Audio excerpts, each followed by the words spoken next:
Olá, meu querido irmão, minha querida irmã, muito bem-vindo à nossa aula ou série Fases do Chamado Ministerial. Vamos dar sequência à nossa fase inicial e nós vamos estar encerrando agora, aprendendo um pouco de como Jesus fez acontecer nos seus discípulos essa primeira fase. Para recapitular, nós estamos ainda falando da primeira fase do chamado ministerial, que é a fase onde nós adquirimos um ambiente que nos favorece a servir a Deus num contexto em que nós aceitamos o convite de Jesus, ou seja, Jesus fez o convite: vinde a mim todos os que estão cansados e sobrecarregados, eu vos aliviarei.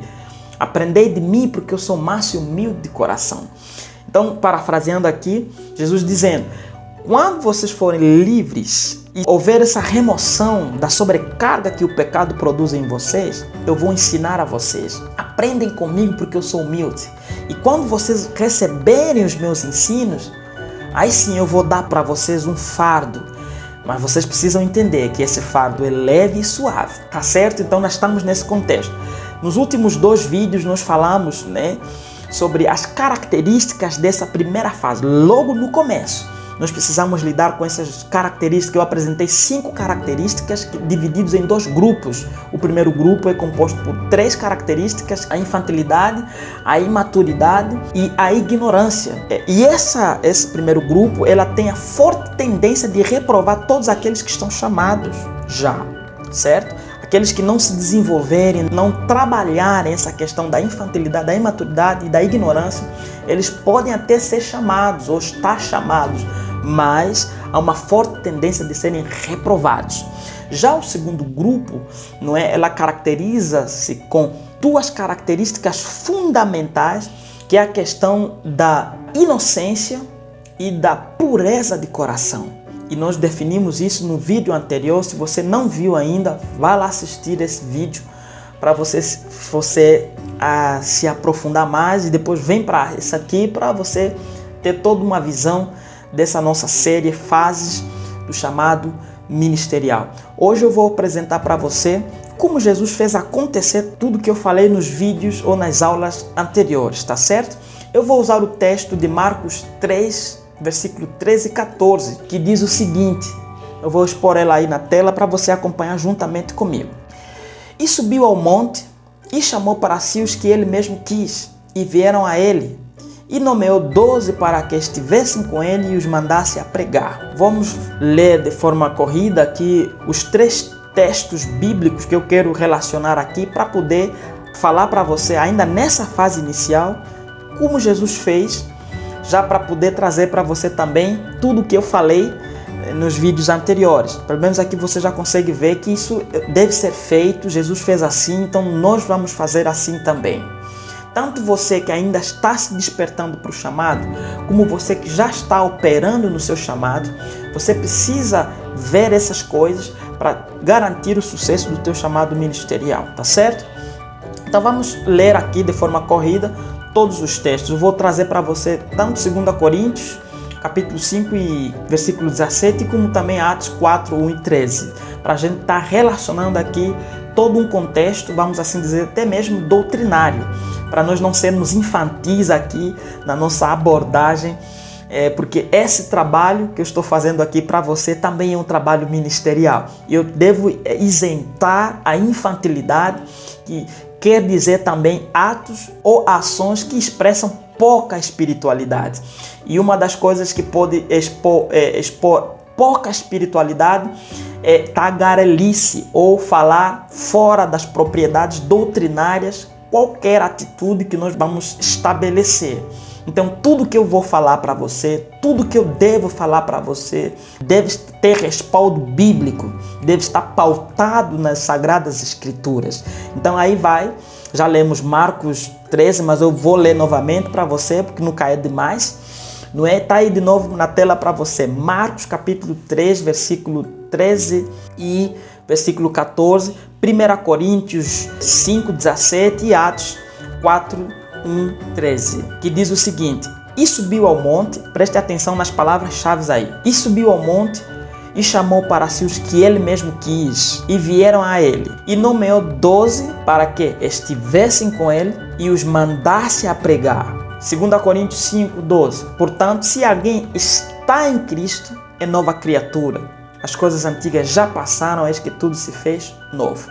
Atos 4:1.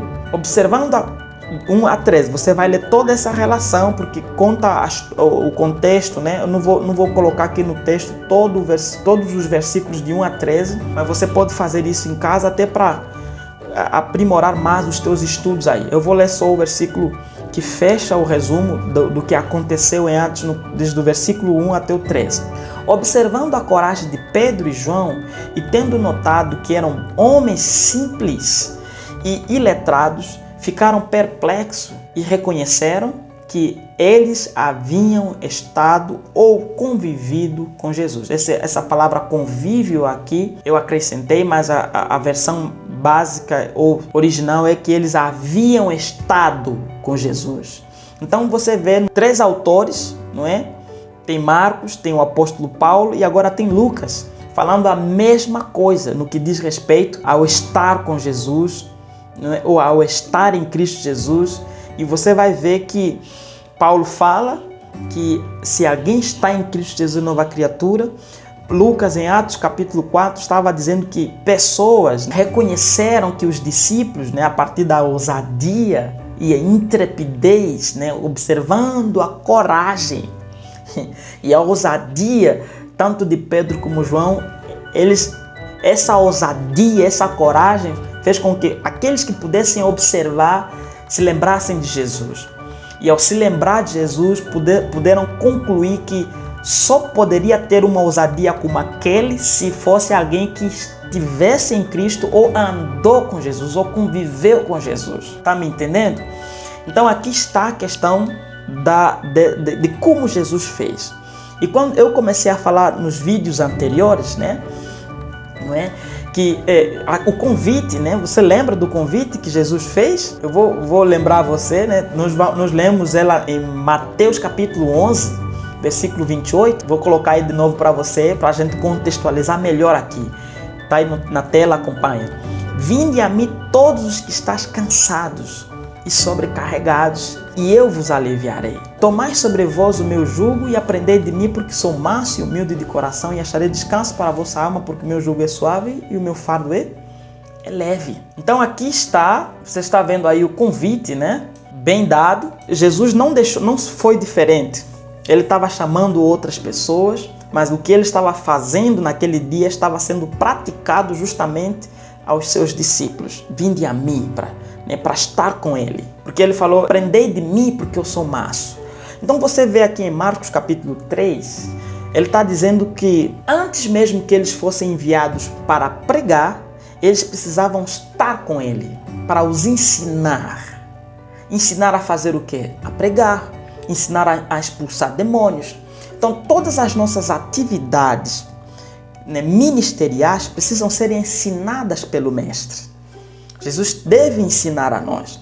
E aqui nós estamos extraindo, queridos, um fator preponderante para todos que vão causar impacto no mundo. Fator preponderante. A questão da experiência com Jesus mesmo. Tá certo? Aquele contato com Ele. Irmãos, nós estamos a servir a Deus. Então Deus está nos chamando. A boca de Deus está nos chamando. E Ele tem o prazer nesse contato, porque na verdade tem que ser assim. Você não está sendo chamado pelo teu pastor. Você não está sendo chamado pelo teu profeta, ou teu evangelista, ou apóstolo. Tá certo? Da igreja que você serve, você congrega. Se você está atendendo a um chamado ministerial, você deve entender que a boca de Deus te chamou. O coração de Deus te desejou. E se o coração e a boca te desejaram, a presença de Deus se faz necessário e você tem que ter essa experiência, precisa ter essa experiência. Certo? Precisa ter. Então aqui nós estamos a tirar esse fator preponderante. Foi o que Jesus fez e acontece até hoje. Tá certo? Esse estar com Jesus. Por isso Paulo diz, todos os que estão em Cristo Jesus são novas criaturas. E é relevante, foi muito bom Paulo ter falado isso. Por quê? Porque você sabe que Paulo, por mais que ele fez muita coisa no Evangelho, nós não tem ministrações que a gente faz sem citar Paulo, as referências de Paulo, as citações de Paulo, as escrituras, claro, obviamente inspiradas pelo Espírito Santo, mas ministradas, postas por Paulo, fez muita coisa. E você consegue perceber que ele até fez mais coisas do que os próprios apóstolos que andaram com Jesus. Claro, não estamos a falar aqui de preferência, não estamos a comparar, não é nada disso. Mas o que eu quero ressaltar aqui é que em Atos a Bíblia diz que o povo observou a ousadia dos apóstolos e essa ousadia os fez lembrar, né, fez com que eles voltassem a Cristo, né? Ou seja, tudo que eles estavam fazendo só poderia ser feito porque andaram com Jesus, porque estiveram com Jesus. Mas você vai ver que Paulo não andou com Jesus, porém fez coisas extraordinárias, fez coisas poderosas. Isso se encaixa a nós. Nós não somos discípulos do Cordeiro, vamos assim dizer, que estavam lá como testemunhos oculares, pegaram nas vestes de Jesus, comeram junto com Jesus, viveram junto com Jesus. Nós não somos dessa categoria, porém somos da categoria de Paulo, que mesmo não estando, não conviveu assim, carne e osso com Jesus, fez trabalhos extraordinários. O ministério dele foi poderoso. Pelos estudos que eu consigo ver, eu até consigo considerar que foi até por meio do ministério de Paulo que nós hoje temos as escrituras em papéis, as cartas, vamos assim dizer, as cartas, principalmente o Novo Testamento. O Novo Testamento, parte da estrutura composta no Novo Testamento, por além de estar composta com mais cartas escritas por Paulo, acredito eu que Paulo influenciou a importância de registrar aquilo que Deus estava fazendo, né, e falando através tanto do ministério deles como dos outros ministérios, tá certo? Isso é minha autoria, eu consigo fazer essa leitura que Paulo foi um dos pivôs para que o Novo Testamento fosse escrito, fosse registrado, hoje nós pudéssemos lê-los, tá certo? Então assim, o fator de estar com Jesus, estar nele, né, e ter essa preponderância, vamos assim dizer, essa necessidade mesmo de termos essa experiência com Ele, esse contato com Jesus. Foi assim que Ele fez também com os discípulos. O estágio número 1, né, a fase número 1 do nosso chamado ministerial é estar com Ele, estar nele, estar com Jesus, para que estivessem com Jesus. Para quê? Para ensiná-los e mandar esses discípulos que estavam com Ele a pregar. Então hoje nós estamos muito focados na pregação, nas missões, nos trabalhos de projetos sociais e tudo, mas tudo o que a gente faz deve ser consequência daquilo que Ele nos orientou a fazer. Jesus ele falou em João capítulo número 6, capítulo número 8, ele também falou isso. No capítulo 6 ele diz assim, eu julgo, assim como eu vi o Pai falar, eu faço. Não é? Eu julgo porque Deus me propôs a fazer. Eu só falo aquilo que o meu Pai fala e só faço aquilo que o meu Pai faz. Assim somos nós, só fazemos aquilo que Jesus nos comissionou a fazer, nos solicitou a fazer e só ensinamos aquilo que aprendemos diretamente dele. Claro, ele vai usar homens, vai usar o Espírito Santo, porque até mesmo o Espírito Santo deu testemunho de Jesus. Em João capítulo 14, ele diz que Jesus falando aos discípulos, diz assim que o Espírito Santo vai receber do que é meu e vai vos anunciar. Então, o que tenho como ministério, o que você tem como chamado ministerial é de Jesus. Portanto, essas coisas são manutenciadas, são inspiradas, são confirmadas a partir da pessoa do Espírito Santo. Nós vamos trazer numa outra temática, que nós vamos estar falando também nesse nosso projeto, sobre os aspectos de liderança, sabe? Liderança ministerial. É um outro estudo que nós estamos produzindo aqui, e vamos ter a oportunidade de compartilhar com você. Lá nós vamos estar falando sobre a diferença entre treinar alguém e desenvolver aqui. Então Jesus treinou e o Espírito Santo tem sido aquele que acompanha o desenvolvimento de todos aqueles discípulos que foram treinados. Isso são aspectos de liderança e eu falo muito desses aspectos naquele outro projeto que depois nós vamos estar também apresentando aqui para vocês. Então aqui com isso eu consigo dizer para você que foi exatamente assim que Jesus Cristo fez, estando nele, estar com ele, sermos ensinados por ele, como ele mesmo disse, aprendei de mim porque sou humilde de coração, né? É a partir desse ambiente inicial onde nós recebemos propostas, recebemos direções, recebemos projetos para serem apresentados e expostos com muita, mas muita ousadia na terra. Com isso eu fecho então essa fase inicial do nosso chamado ministerial, tá certo? Nos próximos vídeos nós vamos estar falando então